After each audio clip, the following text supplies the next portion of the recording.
Welcome back to the Parenting Lab, everyone. Thank you so much for being here. Today, I want to talk about something a little bit different. Instead of offering a new theory or steps to change something, I want to share a tool that's been really integral in my own healing and learning. And actually, it's one that I use with clients and in my courses all the time. And that is the power of journaling. I feel like we all fall into one of two camps when it comes to journaling. There are the people who absolutely love it, and then there's everyone else, the ones who think it's just not for them. I grew up in the 80s and 90s, so I kind of felt like journaling was angsty and dramatic. Either you're pouring your soul into a leather bound notebook by candlelight, or you were scribbling teenage angst in a diary with a lock on it. Don't get me wrong, I've always loved writing, but the idea of committing my innermost thoughts and feelings to paper felt too vulnerable.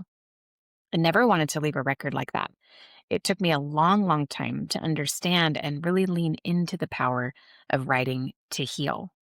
Because regardless of which side of the journaling line you're on, I want to share with you a few key benefits of putting pen to paper as you walk the path of healing. When I was working on my coaching certification several years ago, a lot of the curriculum was focused on journaling. The outline posed a few good questions, but the more I would ponder those prompts, the deeper my reflection would go. I was so surprised at how each question would spiral me deeper into self discovery. And I knew that asking the right questions would be an important tool to help people. So I started looking into journal therapy and how it connects to what I do. And it's actually become a really important part of the courses that I write. Journal therapy is essentially writing with intention as a way to understand yourself better, work through challenges, and support your overall well being. And that might sound lofty, but what it really means is very simple. Writing is a way of meeting yourself. There's research that goes back more than 50 years that shows that writing can significantly improve physical and mental health. Now, that's not just metaphorical, it's actually physiological. It is reduced stress, it's lower anxiety, it's improved immune function, better emotional regulation, and even fewer intrusive thoughts. Now, that's not fluff, that's literal measured change. So, what's happening?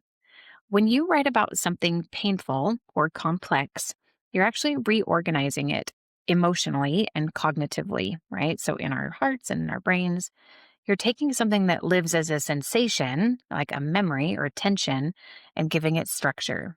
And structure actually gives our brains relief. When an experience is unprocessed, it stays fragmented.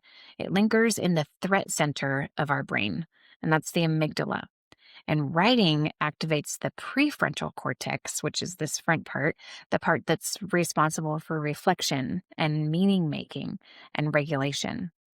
So that's a little bit of brain science there, but if I put that in simple terms, when you put words to your pain, your brain feels safer. And safety, of course, is the foundation of healing. Now, one of the most powerful aspects of therapeutic writing is that it allows for cognitive and emotional reorganization. All right. So we're thinking our minds and we're thinking in our hearts, right? So those are the two pieces that come together here. So I want you to think about a difficult memory. When it only lives in your body, it can feel very overwhelming. But when you write it down, you can take a step back. You can see it and examine it from different angles. Now, instead of being inside the storm, you're observing it. You're watching it. Okay. Writing creates that distance without disconnection. And that distance is what allows the meaning of that experience to emerge. It's where you start to see patterns. You notice how an experience has shaped you. You may even find compassion for a version of yourself that you might have been judging harshly for a long time. And that's not accidental. That's literally your nervous system recalibrating. Another profound benefit of regular journaling is self-knowledge, not performative self-awareness, right? This doesn't affect other people. This is real self-knowledge. When you consistently write, you begin to identify your values, your fears, your longings, and your internal contradictions. Okay. And that's when you notice where you betray yourself or where you abandon your needs. You start to notice what actually matters to you. And over time, that awareness strengthens your self esteem, not in a loud way, but in a grounded way. the kind that says, I know myself. Self esteem rooted in self knowledge tends to be more stable. It doesn't crumble under criticism because it isn't built on an image. It's built on intimacy with your own internal world. Therapeutic writing isn't about crafting something impressive, it's all about the process. And there are a few principles that make this really effective. Okay, so first, regularity. It matters. The nervous system responds to rhythm. A ritualized practice, even if it's just 5 or 10 minutes a few times a week, signals safety and containment. This is why practices like morning pages can be so powerful. And that one, it's just 3 pages every morning, unfiltered, right? Not because the content is profound, but because consistency frees the mental clutter and creates spaciousness. You're clearing that static before the day even begins. Okay, so the second principle here is the suspension of judgment. Now, this might be the hardest part. Healing writing asks you to let whatever comes up be there without trying to clean it up or edit or make it sound better than it really is. If you want it to heal you, you can't filter it. You have to let it be honest. So if anger surfaces, let it. If grief appears, allow it. And if pettiness shows up, just let it. Judgment shuts down authenticity, and authenticity is necessary for transformation. The third thing is spontaneity. The more filtered your writing is, the less therapeutic it becomes. So write before you overthink. Write what you don't want to admit. Write the sentence you would never say out loud. Don't suppress the need, right? If you're feeling it, write it. That's often the doorway. And the last one here is embodiment. So instead of writing abstractly or like in general terms, don't say I was upset. I want you to really anchor it in sensation. My chest felt tight, my jaw clenched, my stomach dropped. Okay. Embodied writing, which is connecting the mind to the body, grounds you in the present moment. It's almost like a meditation. Handwriting in particular slows the mind and connects you to physical experience. This is why writers emphasize using a pen and paper over typing. It's not about nostalgia. It's that when you write by hand, more areas of the brain are activated. The parts involved in movement and language and memory and emotional processing. That slower pace forces your brain to organize thoughts instead of just reacting to them. That process helps connect emotion with logic and sensation with meaning. And that's what integration is. So when your experience moves from something overwhelming and fragmented, it goes into something understood and connected. All right, so let's make this tangible. If you're new to journaling, start with expressive writing. Just set a timer for 15 minutes, and I want you to choose one difficult experience. It could be a recent one or something old, and just write continuously about it. Don't worry about grammar. Don't worry about repetition. Just keep your pen moving. All right, the key is depth. So instead of narrating events like this happened and then this happened, explore the impact of it. What did it mean to you? How did it shape you? What beliefs now are formed around it? You might feel emotional, and that's okay. That doesn't mean you're doing it wrong. It often just means that something inside of you is being metabolized. All right. Now, if that feels too intense, then start with a structured reflection. Write about a situation in your life that feels complicated or unresolved. Begin with what happened, just the facts. Okay. Then slowly widen the lens. How might someone else interpret this? What assumptions might you be carrying? Is there another angle you haven't considered yet? Writing it out slows everything down. It gives you space between the experience and your reaction. So instead of getting pulled into one story, you start to see the layers of what's really going on. And when you do that, your nervous system settles and the reflective part of you gets stronger. And the part that jumps to alarm softens. Now that is powerful.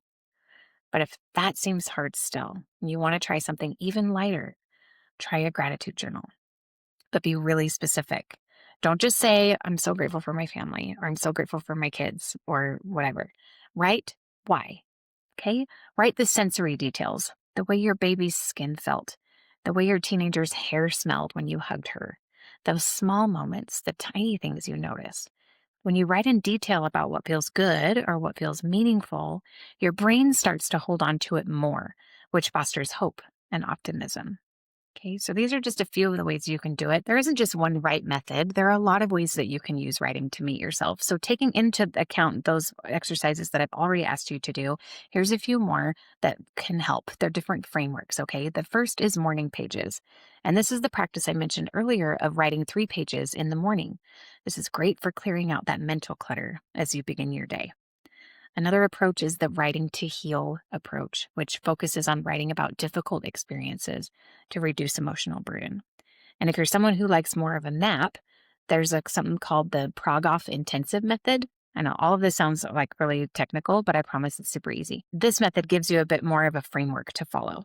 It guides you through different dimensions of your life and your relationships and your inner dialogues. Okay. You don't need to master them all. You don't even need to do them all. You just need to experiment. Notice what feels regulating to you. Notice what feels expansive and what feels confronting in a way that signals growth, but not overwhelm. Okay, healing writing should stretch you out of your comfort zone, but it shouldn't flood you into a state of activation. One of the things I love most about journaling for me is how grounding it can be.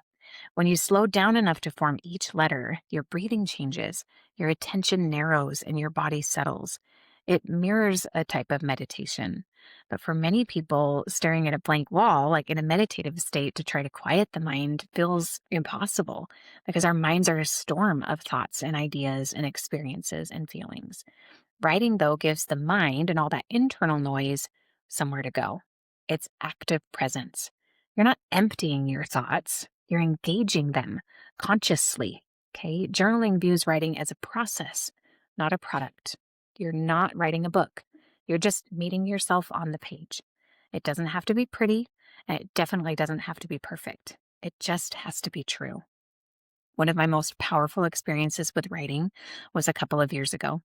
I was struggling with letting go of something, and I started to write a letter, which for me is a really effective way to journal. It was intended to be a coherent and organized letter to someone in my life. Not that I planned on sending it, but that's what I was focusing my thoughts toward. Okay, was this particular person. Anyway, I wrote and I wrote and I expressed and I vented and I cried while I wrote it, but I just kept going. And 14 pages later, I finally ran out of steam. I had said what I needed to say. I closed the book and didn't pick it up again for a while. But when I came back to it and read it later, there were a few things that I noticed. The first was that my handwriting had changed. The first page was polished, like I usually write, right? My best handwriting. But as I kept going, the writing got messier, looser, almost like scribbles in the middle. I was writing so fast. And then as my mind slowed, my writing slowed and got neater again. Okay, so that's one thing I noticed. Another thing I noticed was that in the middle, I don't know, 10 pages, it was like a huge run on sentence, just with thoughts that were scattered and disconnected, and it just kept going and going and going. It really was a window to me into how I was feeling at the time. It was honest and raw and unedited, and it was far from that pretty way that I typically write, that real focused and polished. But this wasn't for someone else to read. This wasn't a podcast script or a blog post. It was for me. Okay. This was for me to be able to process and heal. Because the notebook, like the paper that it's on, that's not the goal. The goal is connection. The goal is to know yourself more deeply, to reorganize and put into place this painful experience that we're talking about here, to reduce the emotional charge of the past, or to strengthen your capacity for reflection and resilience. And when you write regularly, authentically, and without judgment, you're creating a space where your inner world is allowed to exist fully. And that is transformative. I know it is because it's how it's been for me. It doesn't make life perfect, but it does make you more integrated, more coherent, more aligned. And when you are more integrated, every part of your life benefits, including your relationships and your parenting, your work. Healing doesn't happen because you try harder. It happens when you turn inward consistently.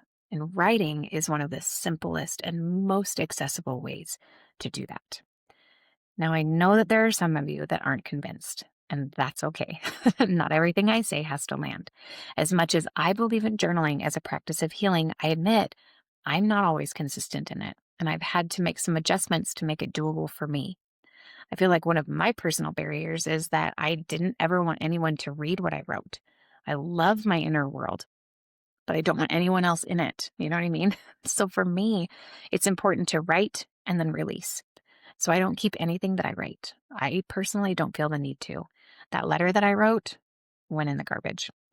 But you might keep your journals as a record of your life, or so you can go back and review and relearn. Both are valid. The other thing is that writing itself might feel really limiting. And even though the physical practice of writing with a pen and paper is an important form of integration of like mind and body and all those things we've talked about, it's not the only way to do it. The important thing is that you're moving towards inner reflection. So if you feel more comfortable typing into your phone or your computer, do it. If you feel like you process information more verbally, use voice memos. If you're artistic, express yourself through your art. If you're a kinetic processor, then move your body. The guiding principle here is that you spend time not just clearing your mind, but organizing it, exploring it, and shining light on those dark places. If this feels like something you want to try, don't overcomplicate it. Find a notebook, find some time, start small. 5 minutes, 15 minutes, 1 or 5 times a week. It doesn't matter. Just let go of judgment. Let what comes up come up. You're not writing to create something impressive. You are writing to create connection with yourself. And that connection over time is what starts to heal. If you're curious about what this might look like or feel like for you, I have created a brand new mini lab for you called Writing to Heal. It takes you through the 3 different journaling processes we talked about today with ideas and prompts and reflections so that you can find a method that works for you. I'm going to put that link in the show notes, or you are welcome to visit my website and find it there at theparentinglab.org. Thank you so much for being here. I hope you find time this week to put some of your thoughts on paper. And I will see you again next time, where we'll continue to explore the art and science of parenting and put your parenting to the test. Have a great week, everyone.